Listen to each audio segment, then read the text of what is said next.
I've come to explain it and come to see it as a civic fraternity that promotes moral self-improvement, personal integrity, and service to others.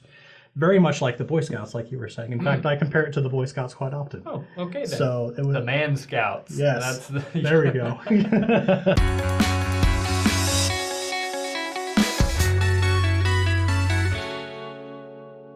Hey everybody, welcome back to Saints Unscripted, and we have with us today a very special guest, Brandon Cole. Brandon, I have just discovered, is the same Brandon Cole that I've interacted with many times within the comment section of our videos. So if the name Brandon Cole rings a bell, you might have seen him in the comment section. But Brandon is here. Brandon is a Freemason. And I don't know that we've talked about Freemasonry before in a couple episodes. I don't know that we've ever had an actual Latter-day Saint Freemason on the show. So we're excited to have you. If you would, tell us a little bit about yourself and maybe just give us the one paragraph version of what Freemasonry is for those who are unfamiliar with it. Is that cool? Yeah, that's fine. Cool. So I've been a Freemason since 2016. I joined the Masonic Lodge down in St. George, Utah, where I currently live. And I just forgot the rest of the question. So you're from St. George. From St. George. You're 29 years old. Yeah. Are you married? I am, yeah. Congratulations. Thank you. Is that a recent thing, or you've been married for a while? For a while, about 8 years now. Oh, wow. Kids? Not yet. Cool. Well, congratulations on 8 years of marriage already. 2016, joined the Freemasons. Now tell me, were you born a Latter-day Saint? Yeah, I grew up in the church. Okay. So maybe tell me, what drew you to Freemasonry? Okay. Short story. I love the movie National Treasure. They formed a new brotherhood called the Freemasons in honor of the builders of the Great Temple. Okay, great. That sparked my interest when I was a kid. I saw it again in late 2015 when, and all of a sudden I thought, I don't really know that much about Masons. Mm-hmm. So I went to Google. Cool. And I just typed in Freemasonry, St. George, Utah. And lo and behold, there was a link to a Facebook page for the local Masonic Lodge. So I reached out to them and said, hey, I see on your Facebook page you have an open house. When is that? And they gave me the date and the time, said, feel free to come over. We'll have a free dinner for you, and we'll give you a tour. Cool. Okay. I was in college still, so a free meal, you can't beat that. Yeah, of course. So I did my first visit in February 2016. I went to the monthly open houses after that for about 7 months. And then I filled out a petition to become a Mason. They voted on my petition. They investigated me, why do you want to become a Mason and whatnot. Just kind of investigated, that's a strong word. Was it just more like an interview, or did they do a background check? And an interview was part of it. Okay. I also had to give character references. I had to have 2 Masons recommend me, so pretty much Masonic character references as well, in addition to that. And then an interview where they just wanted to get to know me and figure out why I wanted to be a Mason, make sure that my wife was okay with me being a Mason, and answer any doubts that she might have had. And then after that, they unanimously voted on me to be a candidate for the degrees of Masonry. I was initiated on September 6th, passed to the second degree on October 22nd, and raised to the sublime degree of Master Mason on December 17th. Wow. All in 2016. Wow. That's, I don't know much about Masonry, but that sounds fairly fast. In some countries it might be, but here in the United States, that's pretty typical. Okay. So how many degrees are there? If I recall correctly, there are like 32, 33? Is that a thing? So kind of. Okay. So Masonry in and of itself only has 3 degrees. Okay. And then once you become a Mason, there are other groups that you can join that have their own degree structures. Okay, so it's more complicated than maybe I initially thought. Somewhat, but there is one group that has 4 through 33, which a lot of people mistake to be like Masonry itself. Right. Okay. So a lot of people thought that Joseph Smith was a 33rd degree Mason, but that group wasn't available in Illinois yet during his lifetime. So he was a 3rd degree Master Mason. I've joined a couple of extra groups, but I haven't joined that particular group yet. Yeah. So this is a Latter-day Saint show, and there's no for a long time, Boy Scouts of America was a partner of the church or whatever, and the youth were encouraged to join the Boy Scouts. That's not the case with Masonry. Like, members of the church were not encouraged to go out and become Masons. So the little experience I have with Masonry, when I was growing up, my best friend's one of my best friend's dads was a Mason, and I was a Boy Scout. That tied in very nicely together. I was a Boy Scout, and they, my friend's dad invited myself and his son, my friend, to go and help out with a flag ceremony during, I assume it was a lodge meeting. Yeah. And it seemed really it seemed fine. It seemed like my impression was that Masonry was just this group of dudes that were trying to be good dudes, you know? But I feel like whenever there's an organization that it either has elements of secrecy, quote unquote, anytime that exists in an organization, people freak out and conspiracy theories start going around and horrible rumors start spreading. Yeah. We've seen it with our faith, Church of Jesus Christ of Latter-day Saints. We see it with Masonry.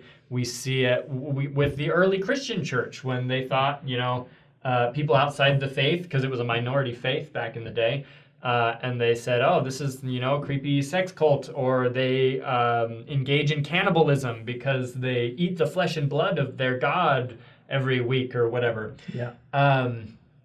So there are a lot of people out there that are a little bit wary of Masonry. My experience is that the rumors are seldom as bad as they're made out to be. Mm-hmm. But as a Freemason yourself, maybe you could speak to that a little bit. Yeah. And let's go with that first and see where it takes us. Okay. Well, first off, the character of Masonry itself is that it is a system of morals veiled in allegory and illustrated by symbols. That's the ritual line. That's with the explanation that we give to candidates. I've come to explain it and come to see it as a civic fraternity that promotes moral self-improvement, personal integrity, and service to others. Very much like the Boy Scouts, like you were saying. In fact, I compare it to the Boy Scouts quite often. Oh, okay then. So it was, the Man Scouts. Yes, there we go. So in the early church of the Church of Jesus Christ of Latter-day Saints, Joseph Smith was involved with Masonry. His family was involved with Masonry. That's no secret. We've done a couple of episodes. I think I've done a Faith and Beliefs episode. We've done an interview with 1 or 2 people about the relationship between Latter-day Saint temple practices and Masonry and some of the controversy there. But maybe you could just talk about the relationship between Joseph Smith and Masonry in the early church, and maybe how that bled into, or if it bled into, church practice and ritual. Can you speak to that? Oftentimes people will compare the church's temple endowment ceremony to Masonic ceremonies. And, having been endowed in the temple myself and having gone through the degrees of Masonry, I have somewhat of a unique perspective on that. Yeah, you actually have firsthand experience. Exactly. Okay. So some authority on the subject. Which many critics, either of the church or Masonry, do not have. So just want to throw that out there too. The similarities between the two ceremonies, between the ceremonies of the two groups, I should better say, because Masonry has more than one. It really goes into the teaching method. Joseph adopted the teaching method from the Masons, which are mainly theatrical presentation, physical gestures for tokens, and illustrative symbols. Now, the subject matter context and purposes are completely different. For example, in the endowment, we use the biblical account of the creation as an allegorical setting to teach us about our divine potential and origin, as well as to make covenants with Heavenly Father. In Masonry, we don't have that. In Masonry, we use for our allegorical setting the construction of King Solomon's temple to illustrate moral self-improvement, personal integrity, and service to others, like I mentioned earlier. There are some similarities between, for example, tokens, and I won't get into too much detail there. Tokens are found all throughout the Bible. I mean, you have the rainbow, which is a token of The covenant. Exactly, to not flood the earth like that ever again. Baptism, when you're immersed, that is a token of taking Christ's name upon yourself.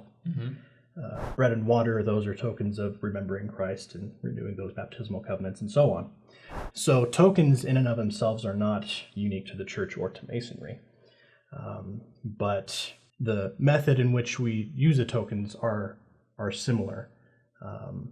In Masonry, you have the signs and tokens which, back in medieval times, the operative Masons would use those as their credentials for saying, I'm an apprentice or I'm a journeyman, this is how much I should get paid, I am well versed in this kind of work. So in Masonry today, we use that as a tradition.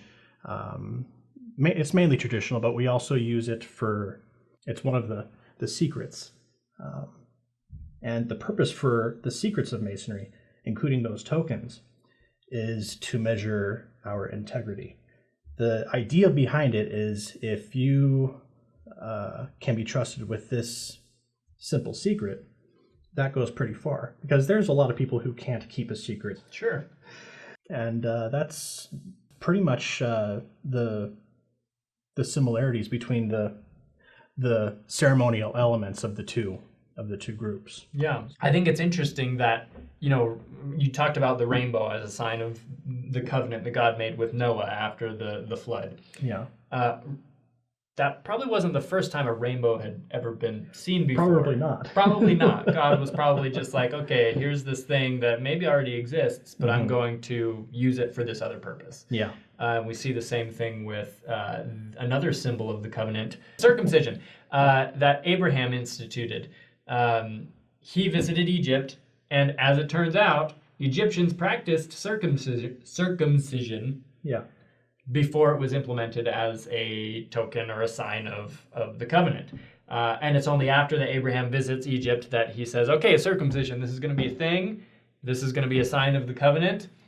And nobody really seems to be worried about the fact that the Egyptians used it before that, and that Abraham probably pretty likely just used that and applied it for a different purpose. Yeah.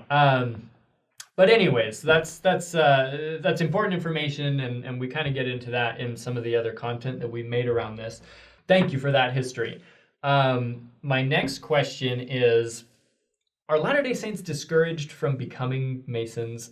Something in my mind is saying, wasn't there some statement from somebody that said if somebody wants to become a Mason, they need to get permission from like a general authority or something? Is that a thing, or am I making this up? So in the 90s, I'm aware of one statement made by a church spokesman. I don't remember his name. I think his last name was LeFevre or something like that. I can't quite remember. But he said something along, and he was quoted in the Salt Lake Tribune. He said something along the lines of, we discourage members from joining oath-bound organizations. However, there was never any policy that I'm aware of in any of the church handbooks. There certainly isn't one now. I don't know if you've seen, about a year ago, the church came out with a video called, in its Now You Know series, about Masonry. And it says that members aren't discouraged from becoming Masons today. Oh, okay. The policy is simple. Members of the Church of Jesus Christ of Latter-day Saints are not prohibited from becoming Masons, nor are Masons prohibited from becoming members of the church. There was a formal ban on the side of the Grand Lodge of Utah against Latter-day Saints from joining from 1925 to 1984.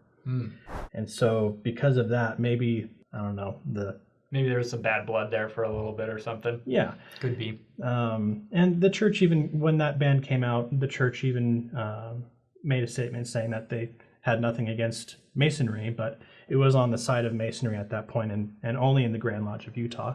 It was also against members of the church who had become Masons in other Grand Lodge jurisdictions who moved to Utah. They couldn't join or visit Utah lodges during that time. So as a Master Mason, Yeah.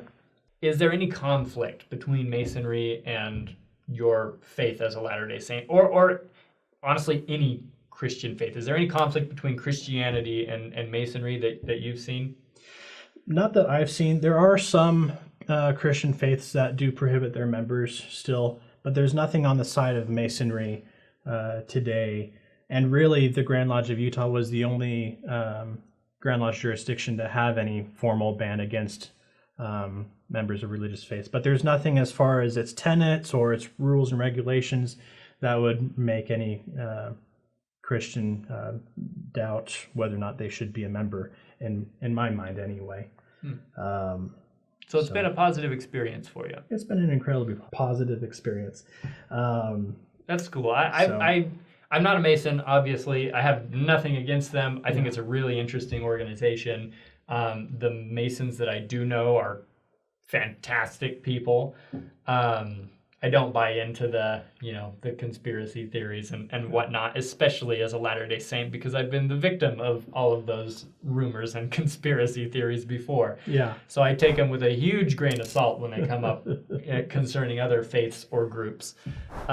They rarely turn out to be as bad as they're made out to be. But it's always been an interesting organization to me. I really appreciate the symbolism. I see you've got your Masonry ring. Is that an official ring or what? Tell me, is there history behind that or the symbols there? There is a history behind the symbols. The ring itself I got on Amazon. Okay. Yeah. Or Wish, or one of those sites.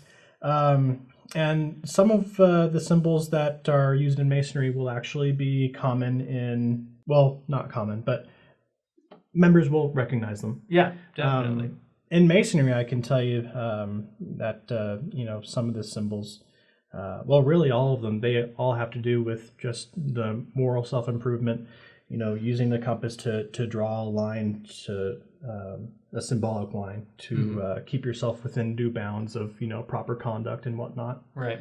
And we've actually talked about the compass and the square in a Faith and Beliefs episode about some of the temple symbolism, because those symbols show up on the Nauvoo Temple, Weather Vane, and other places like that. They even show up outside of Masonry, predating Masonry, I believe. Yeah. In Asia and other places, they're not specifically symbols of Masonry, but they symbolize other things as well. Yeah. They're fascinating. I love symbols. Just so fascinating to pick them apart. But and I always, whenever I see a Mason ring, I know why you got that ring. It's because in National Treasure, the guy at the end, the CIA guy or the FBI guy, he's talking to Nicolas Cage, and he's like, the Masons, and he's like playing with his ring. And you were like, Amazon. That's how That's happened. future me right there. Yeah. But I see those rings and I think they're cool because I think Masons are generally pretty cool people. But anyways, before we end, do you have any further thoughts that you anything else you want to get out of your system about Masonry? Any points that are important to be made that we haven't covered? I would say if you have any doubts about Masonry, reach out to your local lodge. Most lodges and Grand Lodges have their own websites with a frequently asked questions section or contact us section. And really, just in general, I recommend getting to know your local civic organizations, whether it's the Masons, the Elks, what have you. We're all trying to improve ourselves, but also trying to make the community a better place. So, see, and it's things like that I think are great and I agree with, but the conspiracy theorists see them and they're like, but you've got this secret agenda underneath everything. You're just trying to, bring the world to its knees or something, but you're just like, we're just trying to be good people, and help people and whatnot. I'll say, if you think we're trying to take over the world, just see if you can get into some informal meeting where we try to put a pancake breakfast together. I mean, seriously.